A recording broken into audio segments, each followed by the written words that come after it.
Hello again. So, like, my life is just one big spiral, completion. First of all, in the recognitions, on page 35, like, I've been waiting for this book for 4 months. The recognitions. On page 35, it has a whole chapter devoted to this woman, Aunt May, who is really Christian. And on page 35, there's a whole paragraph devoted to her being obsessed with, like, William Miller and the end of the world. And like it wouldn't phase me if it didn't have on the page opposite of 35 one of the characters saying Lucifer was the morning star. I mean, this whole chapter is about religion and what's the origin of religion based on these two people's points of views, kind of. And the morning star thing is exactly what Quetzalcoatl is. Venus, the planet Venus, is Quetzalcoatl, i.e. is Jesus. And then it has William Miller's prediction of Jesus on the other side, which was the same year that they predicted Quetzalcoatl, 1844, to come back. It's just like bang, bang, back and forth. Something's going down.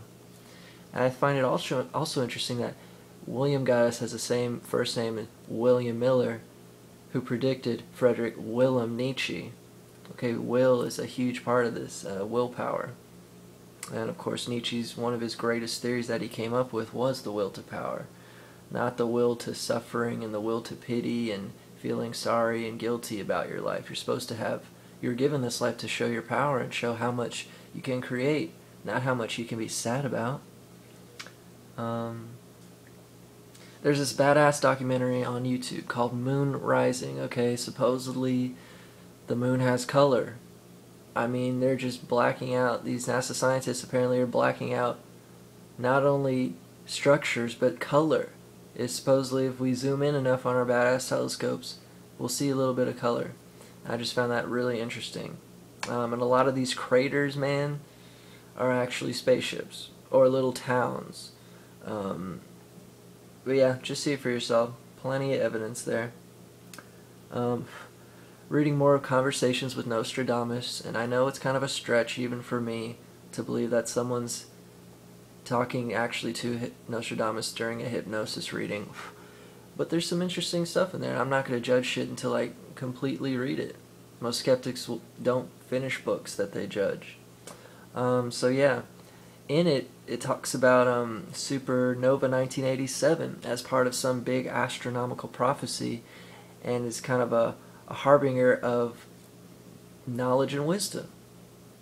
And I've had this theory that I had something to do with maybe, supernova 1987 because it was exactly 13 years before my birthday. I don't know, who knows? And Eta Carinae was 1843, so that was months before Nietzsche's birthday. These two huge astronomical events might correspond to spreading old souls throughout the galaxy so that each planet can gain wisdom. I don't know, though, of course. Yeah, and apparently, I mean, I don't know about this. This article talks about how apparently all these world's pyramids are having like a beam of light shoot out from it or towards it or whatever.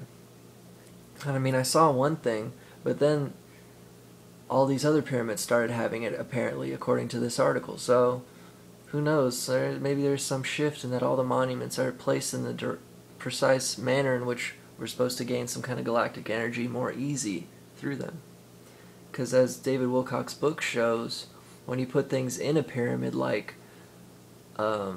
containment space, they get healed. Like, there's a healing process. If you put blades in there, they get sharper. If you put people in there, they get less sick. So what's up with this pyramid shape and the process of healing? Who knows? And apparently it's a fucking felony now in Iowa to have an abortion.